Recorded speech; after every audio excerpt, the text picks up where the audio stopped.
What's going on, everybody? Hope you're having a good post-Christmas pre-New Year's vacation. Now, usually around this time of the year, I talk about my top 10 favorite and disappointing movies I saw in that year. It is an annual tradition that a lot of film critics and film lovers do. My top 10 favorite movies video is coming out very soon, and I was just about to make a video of my top 10 disappointing movies of the year. I realized, 2016 was such a downer, and Carrie Fisher has just passed away, which is, devastating and heartbreaking. There's so much sadness and negativity going on in the world, and I thought to myself, I don't want to talk about movies that disappointed me. I don't want to create this, negative energy. So for this year, instead of talking about movies that disappointed me, I'm going to talk about top 5 underrated movies of 2016. These are movies that didn't get the kind of attention that it deserved. And this is a completely subjective list. I'm not forcing you to like any of these movies, so you are more than welcome to agree or disagree with me. So without further ado, let's start the countdown. At number 5, we have Rebecca Miller's Maggie's Plan. Now, this movie premiered at Sundance Film Festival, and it got pretty good reviews, but once it was released in theaters, it didn't make a lot of money, which is a shame because this is a wonderful romantic comedy. It is smart, it is honest, and it is really funny, and one of the things I loved about this movie is the characters. These characters felt so real to me, they were so relatable, and very flawed, just like we all are. It has a terrific cast, including Greta Gerwig, Ethan Hawke, Julianne Moore, Bill Hader, and Maya Rudolph, and it has the balls to go to this emotional place that not many romantic comedies these days do.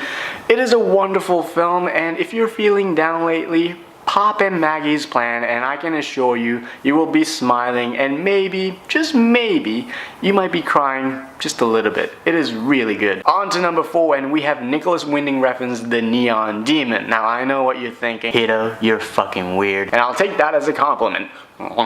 But you're right, this movie is not for everyone. I'm sure a lot of people will find it, plain weird, and some of the stuff that happens in the film will probably gross you out. It is a bit eccentric, and it becomes batshit crazy towards the third act.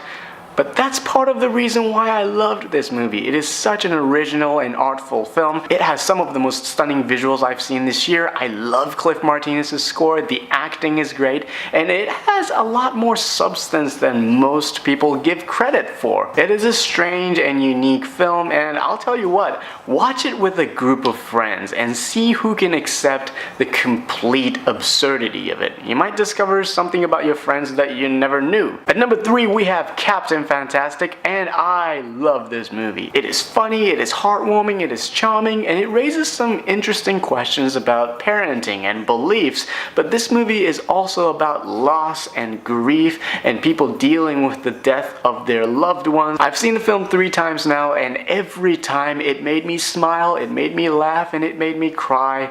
And this is a wonderful film, and I hope you get a chance to see it. At number 2, we have a horror film that a lot of people disliked for some strange reason, and that is The Witch. Now, I have to say, I don't like horror movies. There is a reason why I don't review horror movies on my channel, because I don't watch them very often.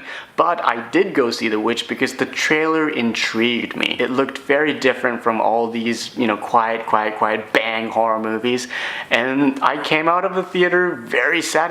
I love the fact that it doesn't focus so much on the gore or jump scare. It's all about building suspense little by little. It is a slow burner, and I loved that about it. And the final act blew me away. It was terrifying as hell. It is one of the best indie movies I've seen this year, and I cannot wait to see what this director does next. And here we are, my favorite underrated movie of 2016, and I bet 99% of you have never even heard of it, because this is a tiny independent film. It was loved by most critics, but hated by most audiences, and that is Kelly Reichardt's Certain Women. Now, I'm a big fan of Kelly Reichardt. She is one of my favorite directors of all time, and I think she is one of the best filmmakers working in American independent cinema. And I gotta tell you, her movies are not for everyone. They tend to be very slow. There are slice of life movies, and not much happens, and even if there are some dramatic stuff in a story, she doesn't make a big deal out of it. Her movies are quiet and calm and so true to life,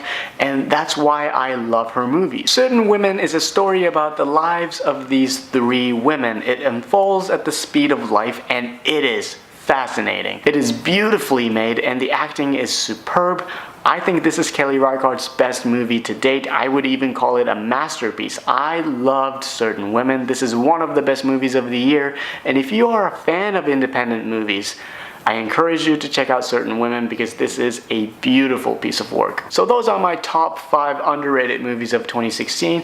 What are some of the movies that you thought were underrated? What are some of the movies that were really good but didn't get the kind of attention it deserved? Let me know your thoughts down below and let's have a civilized discussion. And make sure to tune in for my top 10 favorite movies of 2016. And I will see you guys very, very soon.